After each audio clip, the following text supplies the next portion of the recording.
everyone. My name is Diego Alfonso, and I'm your host with the Florida Aviation Network, broadcasting live and in the clear from the Howard Hughes exhibit in the Florida Air Museum at Sun and Fun.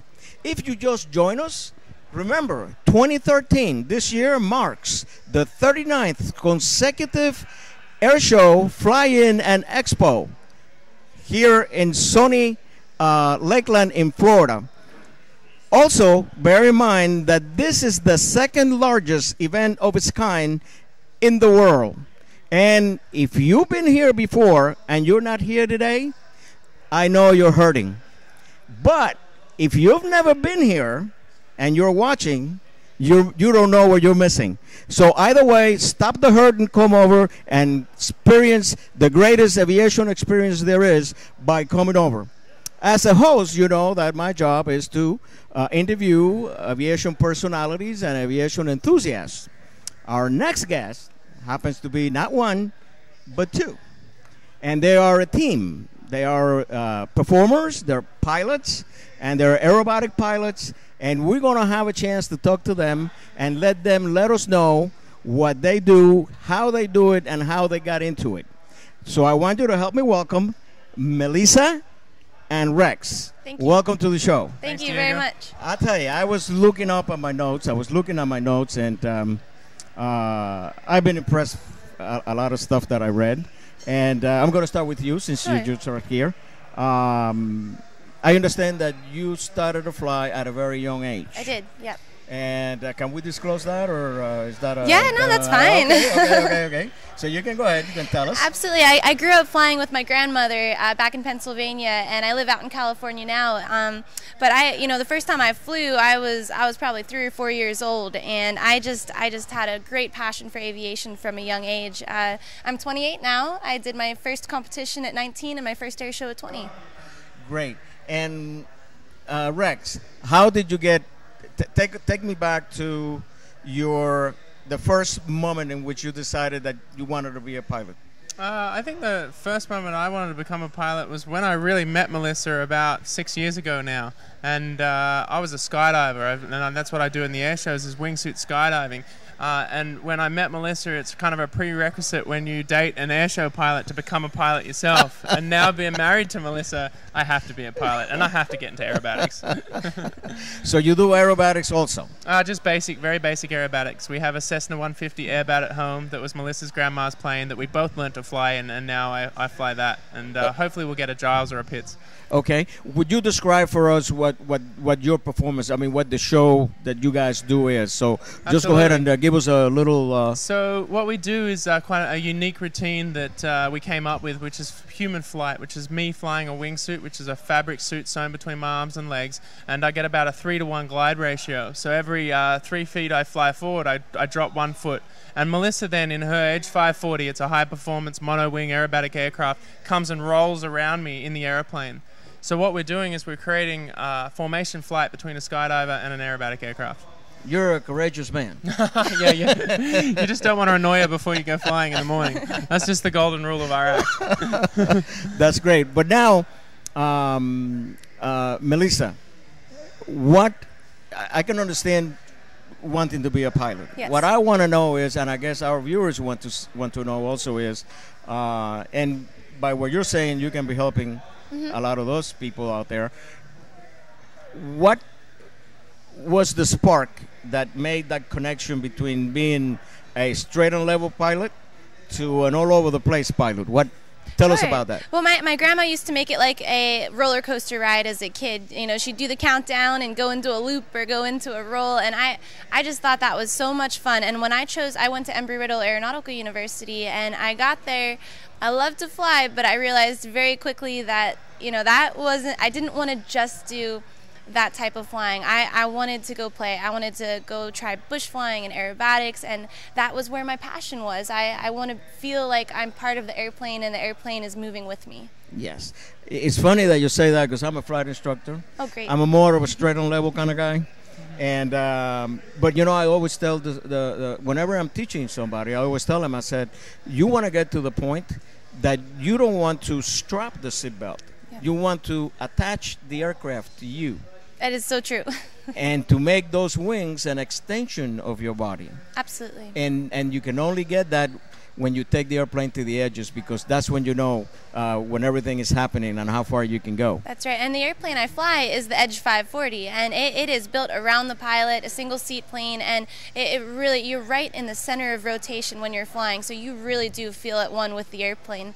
Yeah, I'll tell you, when I was reading my notes and the research I did, and I saw that your grandma was the one that taught you how to do aerobatics and all that stuff. And I went back to my early days, and my grandma, what she did was make cookies for me. You know what I mean? It's like, what's wrong with this picture? Melissa's grandma's cookies were pretty good too, but her flying was better. Yeah. And I think that's why I bake great cookies, you know, I'll tell you that. And my grandma, she married a test pilot when I was in high school, Leo Janssens, and he ended up being my flight instructor, and what a great guy. He came here. I did my first inverted ribbon cut at an air show yesterday, and he was out there holding the pole for me. He taught me to fly. He taught Rex to fly, so it was just such a special experience. Oh, my God, that is something else. But there is something else hiding here that I read in my notes, and which I mean, the aviation accomplishment, that's a great accomplishment, but, and I'm addressing you now, Rex.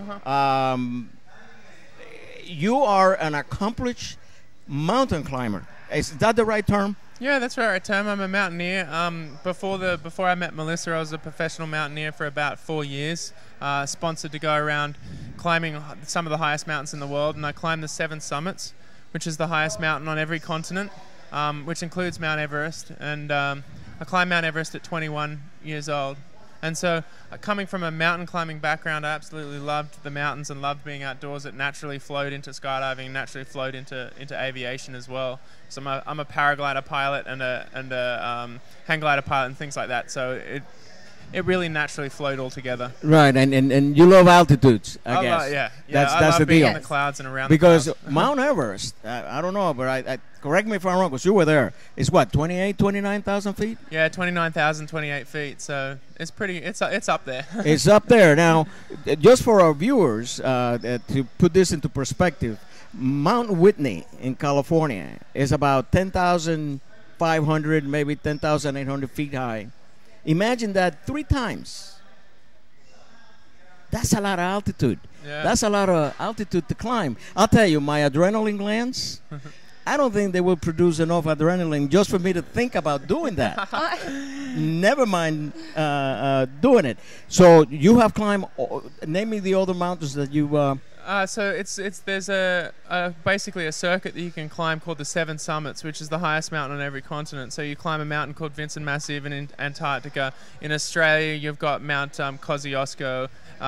You come up to Asia, you've got Mount Everest. North America, Mount McKinley. Over to Russia, you've got Mount Elbrus, and then South America, you've got Aconcagua. So it is a circuit of high mountains, and it's a great way to see the world. Okay, what can the spectators expect today? Are you performing today? Yes, that's Yes, right. we We are. Yeah. What time, by the way? So We're 5 o'clock. yeah, 5 o'clock. 5 o'clock. I want to make sure we're there to watch. Yeah, this. look I up haven't in the seen sky. your act, by the way. Oh, good. Come on out. And really looking forward to do that. But one more time, just give us a description of what the act entitles, so the people. Absolutely. So at around just before 5 o'clock, around 4:45, you'll see a little Cessna, a Sun and Fun Cessna, take off with me in it. It will have the door removed. That's my jump aircraft. And what we're going to do is we're going to climb to 10,000 feet above the field elevation. Melissa's going to take off in an Edge 540 shortly after and come up to altitude and find us. And then when we're called into the aerobatic box for our performance at 10,000 feet, we'll run in down runway 9er and I'll jump out of the plane. I have a wingsuit on, so it's fabric sewn between my arms and legs, and I will glide up and down the crowd line with 2 orange smoke grenades on my feet. And Melissa will come in her edge and start rolling around me in the airplane, doing aerobatics around the sky. Okay. Now I want to ask you one more question. I would like for you to explain to us, me and the viewers, the spark that took you from flying in an airplane to jumping out on an airplane like that. I understand the chute theory, but the how you call that, the wingsuit? The wingsuit. Yeah, I mean it's another form of flight, and I think it's one of the purest forms that I've come across, because you are literally just flying your body. It's your arms and legs that are your ailerons. It's your shoulders and your hips and your toes that point this aircraft in the direction that you want it to fly. And so I've always had a fascination of skydiving and flying my body, and always had a passion for that. So strapping on the wingsuit is just taking it to that next level.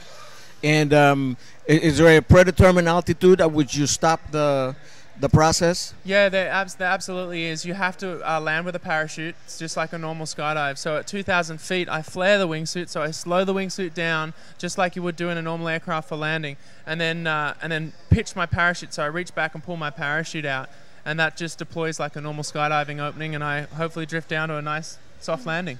Great. And after he lands, the act doesn't end. I go into my aerobatic routine and then into the ribbon I was coming cuts. to you now because I want to get into your head now and tell me when you start the process. I mean, he's flying now. Mm-hmm.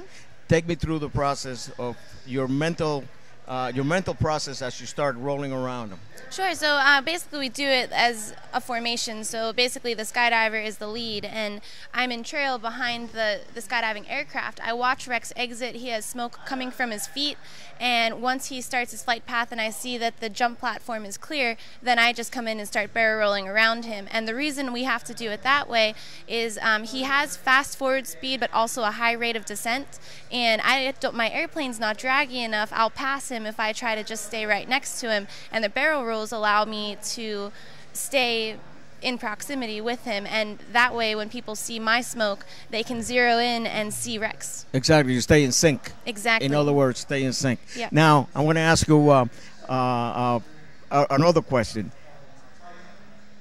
What is your concern? In other words, when you're doing this, what is it you're thinking about?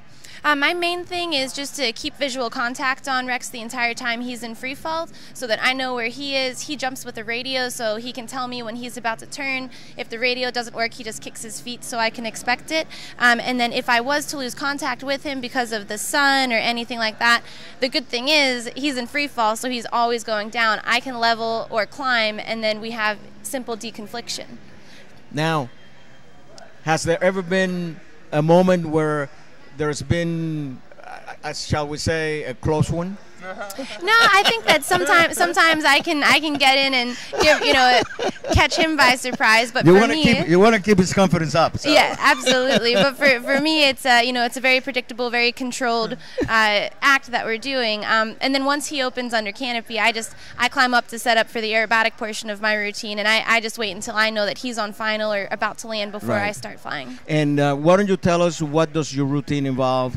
The aerobatic routine. Sure. Go ahead. Yeah, so my aerobatic routine starts with a series of inverted flat spins. It goes from that into a linkage of gyroscopic maneuvers and high performance, more competition style aerobatic maneuvers. I fly for the U.S. Unlimited team.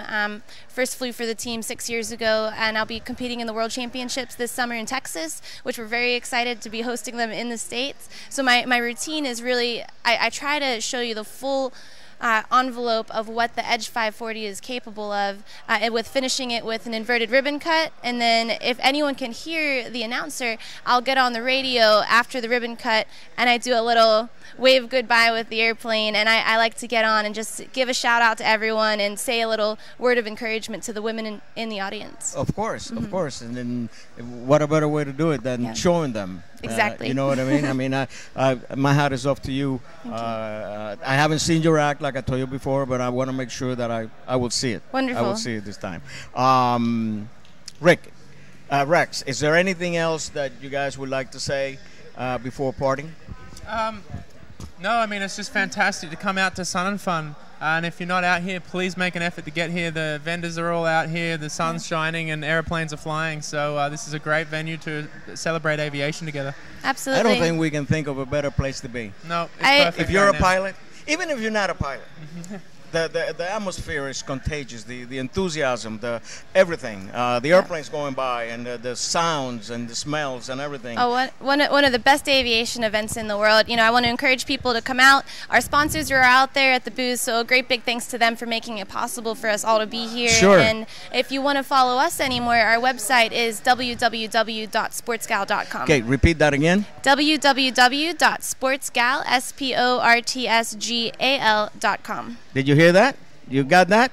Okay, Melisa, it's been a pleasure Thank you so having you much. here. Diego, Rex, thank you so much. wish you guys the best, and I know you're got to be a knockout today, so I'm going to be out there myself. And you stay there, because we're coming back in a few minutes with a lot more good information that you really don't want to miss. See you in a little bit.